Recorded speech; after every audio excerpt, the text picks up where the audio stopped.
François Hollande à la rescousse du Parti socialiste.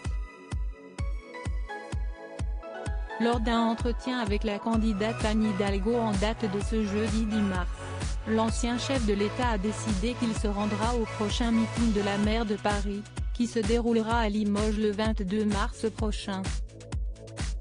Selon une information du journal Le Parisien, François Hollande l'aurait promis par téléphone à la candidate du PS, alors que sa venue n'était absolument pas certaine. Mais face à l'urgence de la situation, le parti de gauche étant totalement à la ramasse dans les sondages, l'ancien président de la République n'a plus le choix, il se doit de soutenir son ancien parti politique. Cet appui, on ne peut plus symbolique, ne pourra qu'aider Anne Hidalgo, qui ne cesse de chuter dans les intentions de vote des Français pour le premier tour.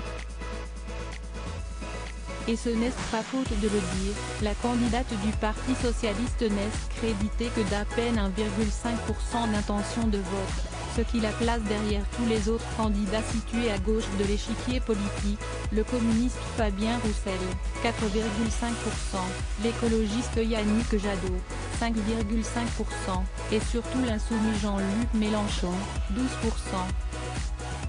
Si ces chiffres s'avèrent exacts, ce résultat serait le plus grand échec du PS depuis sa création.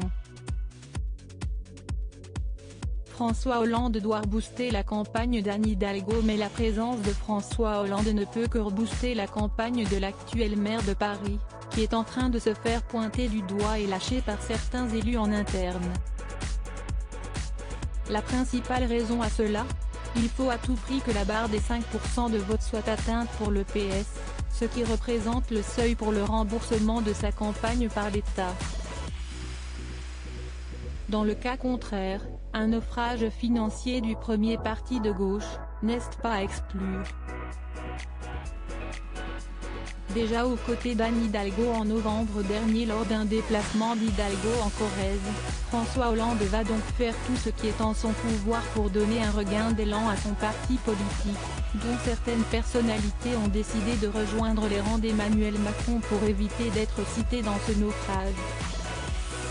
Alors qu'un congrès extraordinaire est prévu à la fin de l'année, le PS doit absolument redorer son blason. Loading widget.